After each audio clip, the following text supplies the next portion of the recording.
Hello friends, welcome to Unplugged, India's first knowledge sharing. नमस्कार, मैं रितिका आज की नई कहानी के साथ। एक बार की बात है, देवताओं के राजा इंद्र ने किसानों से किसी कारण से नाराज होकर 12 वर्षों तक बारिश ना करने का निर्णय लेकर किसानों से कहा, अब आप लोग 12 वर्षों तक फसल नहीं ले सकेंगे। सारे किसान चिंता में होकर एक साथ इंद्रदेव से वर्षा करवाने की प्रार्थना की। इंद्र ने कहा, यदि भगवान शंकर अपना डमरू बजा देंगे तो वर्षा हो सकती है। इंद्र ने किसानों को ये उपाय तो बतलाया, लेकिन साथ में गुप्त वार्ता कर भगवान शिव से ये आग्रह किया कि आप किसानों से सहमत ना होना। जब किसान भगवान शंकर के पास पहुँचे तो भगवान ने उनसे कहा, डमरू तो अब 12 वर्षों के बाद ही बजेगा। किसानों ने निराश होकर 12 वर्षों तक खेती ना करने का निर्णय लिया। उनमें से एक किसान था जिसने खेती में अपना काम करना नहीं छोड़ा। वो नियमित रूप से खेती किसानी, जोतना, बीज बोना, निंदाई आदि का काम करता रहता था। ये नज़ारा देखकर गांव के किसान उसका मजाक उड़ाने लगे, उसकी हंसी करने लगे।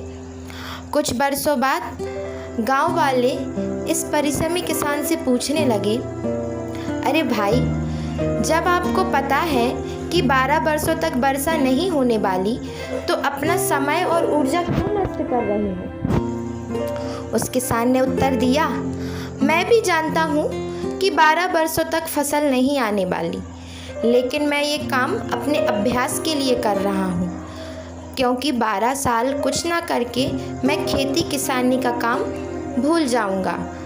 मेरे शरीर की श्रम करने की आदत छूट जाएगी। इसीलिए ये काम मैं नियमित कर रहा हूँ, ताकि जब 12 साल बाद वर्षा होगी तब मुझे अपना काम करने के लिए कोई कठिनाई ना हो। ये चर्चा माता पार्वती भी बड़े कौतूहल के साथ सुन रही थी।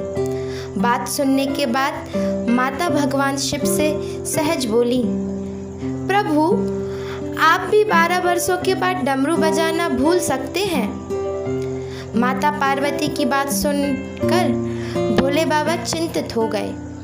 अपना डमरू बज रहा या नहीं बज रहा ये देखने के लिए उन्होंने डमरू उठाया और बजाने का प्रयत्न करने लगे। जैसे ही डमरू बजा, बारिश शुरू हो गई। जो किसान अपने खेत में नियमित रूप से काम कर रहा था, उसके खेत में भरपूर फसल आई। बाकी के किसान पश्चाताप के अलावा कुछ ना कर सके।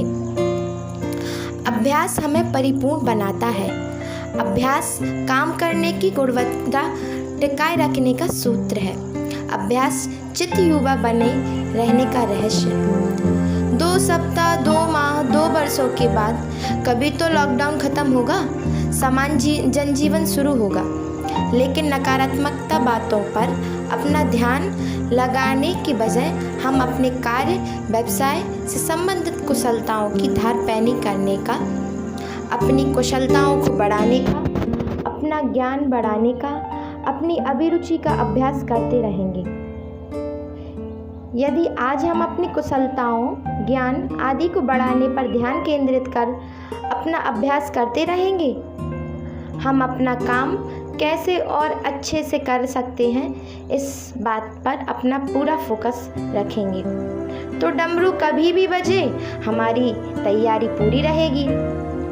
आने वाली सभी चुनौतियों का सामना कुशलता के साथ पूरी क्षमता से कर सकेंगे। कोरोना भी गया नहीं है, अपना ध्यान रखें। घर में रहेंगे तो आपके साथ अन्य लोग भी सुरक्षित रहेंगे। अपनी अपनी क्षमता, योग्यता के अनुसार पीड़ितों की यथासंभव सहायता करेंगे तो समाज इस जंग से अवश्य जीतेगा। याद रखिए, डमरू कभी भी बज सकता है। जय हिंद।